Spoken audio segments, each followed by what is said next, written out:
English learners, welcome back to English Pod. My name is Marco. And I'm Erica. And today we're bringing you another lesson on our sports series. We're talking about baseball today. Baseball, the American national pastime. Is it? Yes, it is. Okay. So we're going to be looking at this interesting sport that is played mainly in the Caribbean and, well, it's actually very popular in the United States and Japan. That's right. Korea. Yep. So we're not only going to learn a bunch of baseball language, but we're also going to see how baseball has a big influence on English in general. That's right. So we're going to learn a lot of great things today. So why don't we start and listen to our dialogue?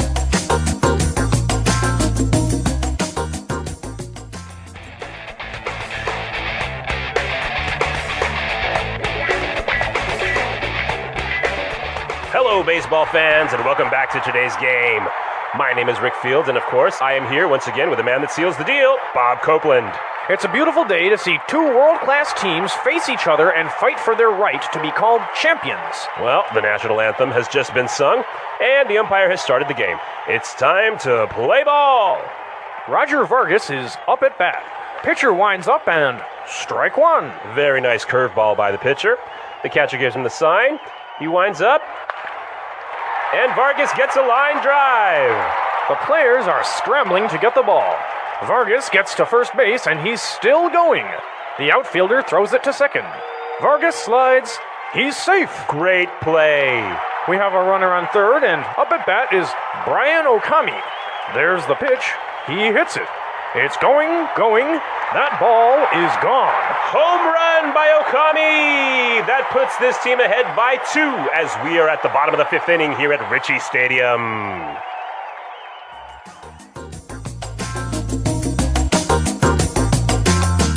All right, well, a pretty exciting game there at Ritchie Stadium. Exactly, and we have some interesting players, Roger Vargas and Brian Okami. All right, so, well, we saw some great words, and, well, it's time for us to take a look at them now in Language Takeaway. Language takeaway. Okay, we're going to look at some common sports and baseball words here. Now, the first phrase, we'll hear this almost at any sort of international sports event, right? Exactly. And it's the national anthem. National anthem. National anthem. So this is a song, right? Exactly. It's the song that you sing about your country. And many people confuse it, right? Yeah, a lot of people might say national hymn. Okay, hymn. Because in some languages, it might be like a hymn, like literally translating. Yep. But in English, it's called the national anthem. The national anthem. All right. So what about our next word? Well, we were talking about the pitcher. Pitcher. Pitcher. The pitcher. Pitcher. Okay, and now this is one of the players on a baseball team, and his job is to throw the ball. To throw the ball really fast. So that the guy can hit it with the bat. Okay, so that's the pitcher. Now, the interesting thing is that the baseball commentator said the pitcher winds up. Winds up.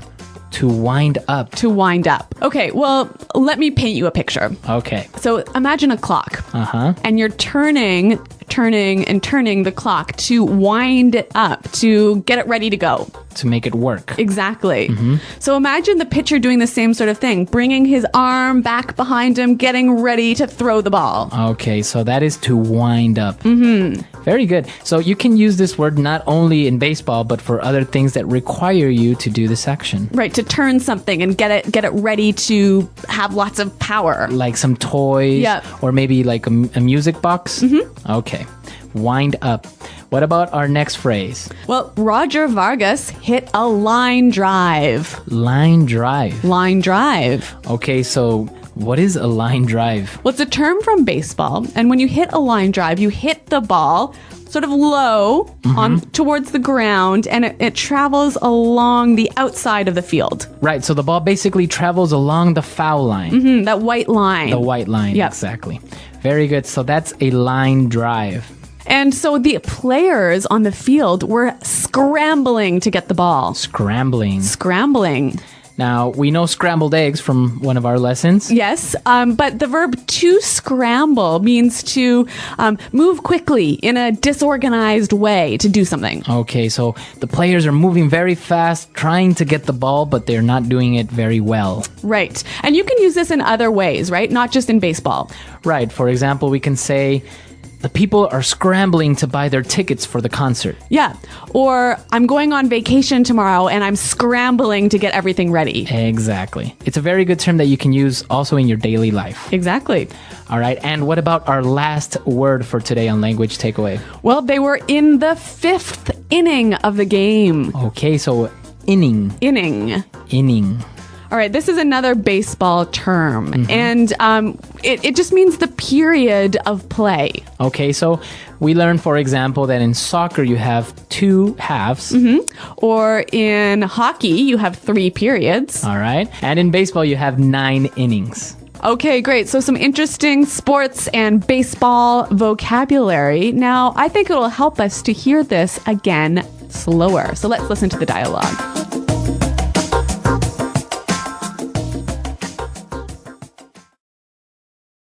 Hello, baseball fans, and welcome back to today's game. My name is Rick Fields, and of course, I am here once again with the man that seals the deal, Bob Copeland. It's a beautiful day to see 2 world-class teams face each other and fight for their right to be called champions. Well, the national anthem has just been sung, and the umpire has started the game. It's time to play ball. Roger Vargas is up at bat. The pitcher winds up, and strike 1. A very nice curveball by the pitcher. The catcher gives him the sign. He winds up, and Vargas gets a line drive. The players are scrambling to get the ball. Vargas gets to first base, and he's still going. The outfielder throws it to second. Vargas slides. He's safe. Great play. We have a runner on third, and up at bat is Brian Okami. There's the pitch. He hits it. It's going. That ball is gone. Home run by Okami. That puts this team ahead by 2 as we are at the bottom of the 5th inning here at Ritchie Stadium.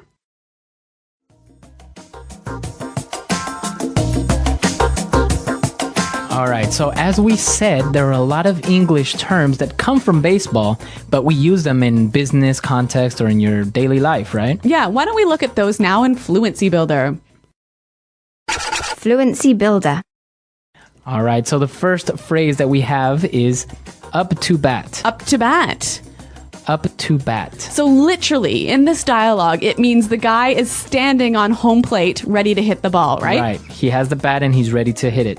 But what about in other contexts? So, for example, you can be at a meeting and maybe it's your turn to talk. So you're up to bat. So, exactly. Your boss will say, okay, Erica, you're up to bat. Okay, so it means sort of like it's your turn. It's your turn. Yeah. Very good.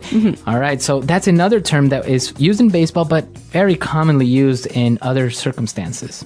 So we also saw in the dialogue that Roger Vegas, he hit the ball, but he missed, and that was strike 1. Right, strike 1. So in baseball, you have 3 strikes. 3 tries. 3 tries before you're out. Yes.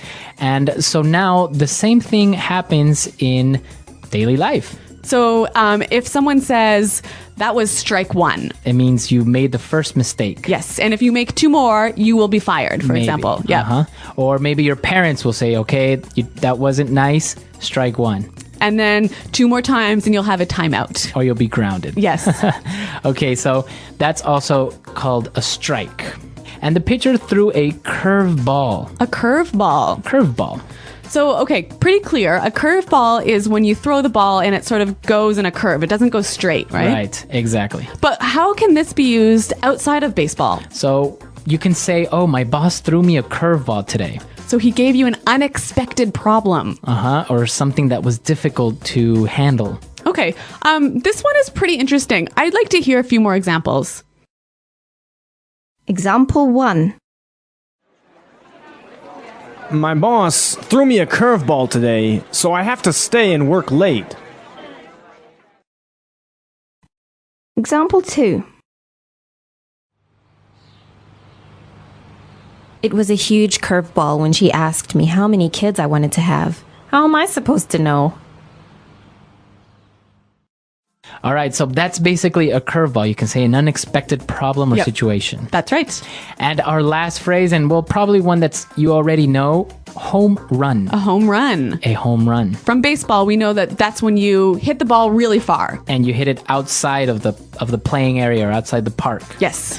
And now if you use it in a business context or in your daily life, It means something similar. Why don't we take a listen to the examples and see if we can figure it out? Example 1. Great job on that sales presentation. You really hit a home run. Example 2. Our sales team hit a home run this month by doubling our revenue. okay, so basically a home run is a success. A victory. A victory. Yeah, something, a big accomplishment. That's right. So we've seen a lot of these great phrases, and as you can see, a lot of them from baseball are used in your daily life, and there are many, many more. Okay, well, why don't we hear them again in the baseball context, and we'll listen to the dialogue one more time.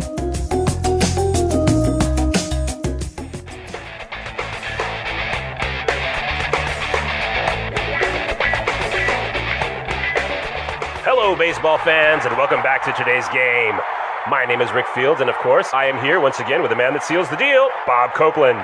It's a beautiful day to see two world-class teams face each other and fight for their right to be called champions. Well, the national anthem has just been sung, and the umpire has started the game. It's time to play ball. Roger Vargas is up at bat. Pitcher winds up and strike one. Very nice curveball by the pitcher.